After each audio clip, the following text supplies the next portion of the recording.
નમસ્કાર સાથીઓ, ફરી એક વખત ગુજરાત સમાચાર યુટ્યુબ ચેનલમાં બધા સાથી મિત્રોનું દિલથી હાર્દિક સ્વાગત છે।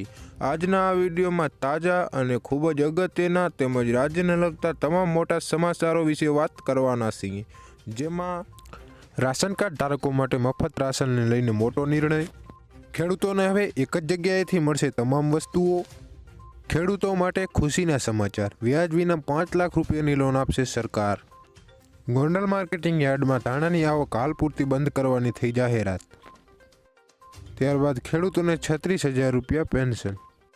આ તમામ સમાચારો વિશે વિગતવાર જાણીએ તો સૌપ્રથમ રાશન કાર્ડ ધારકો માટે મફત રાશનને લઈને નિર્ણય।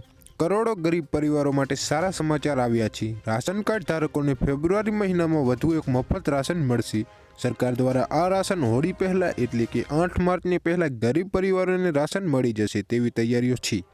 આ રાશનનું વિતરણ 20 ફેબ્રુઆરીથી 28 ફેબ્રુઆરી સુધી કરવામાં આવશે।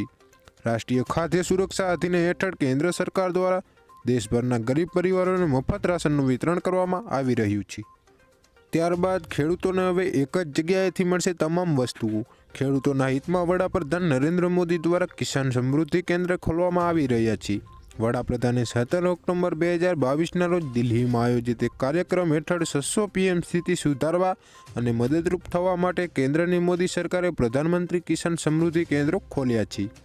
આ કેન્દ્રો પર રાષ્ટ્ર એક ખાતર યોજના હેઠળ ખેડૂતોને ખાતર, બિયારણ, જંતુનાશક દવાઓની સાથે અનેક પ્રકારની મશીનરી પણ મળશે। ખેડૂતો આ કૃષિ મશીનરી ભાડે પણ લઈ શકશે, જે માર્કેટિંગ યાર્ડની નજીક ખોલવા પર ખેડૂતો આસાની રહેશે। ત્યારબાદ ખેડૂતો માટે ખુશીના સમાચાર, વ્યાજ વિના 5 લાખ રૂપિયાની લોન આપશે સરકાર। ખેડૂતોની આર્થિક સહાયતા માટે કેન્દ્રથી લઈને રાજ્ય સરકાર વિવિધ યોજનાઓ ચલાવે છે। કેન્દ્ર સરકારની PM કિસાન સન્માન નિધિ યોજના તેનું ઉદાહરણ છે।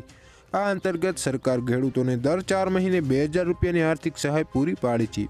તેવી જ રીતે કેટલીક યોજનાઓ અન્ય ઘણા રાજ્યોમાં પણ ચલાવવામાં આવે છે। હવે કર્ણાટકના મુખ્યમંત્રી બસવરાજ બોમ્મીએ ખેડૂતો માટે વ્યાજમુક્ત લોનની મર્યાદા ₹3 લાખથી વધારીને ₹5 લાખ કરી છે। તેનો અર્થ એ થયો કે હવે ખેડૂતોને 5 લાખ રૂપિયા સુધી લોન પર કોઈ વ્યાજ ચૂકવવું પડશે નહીં।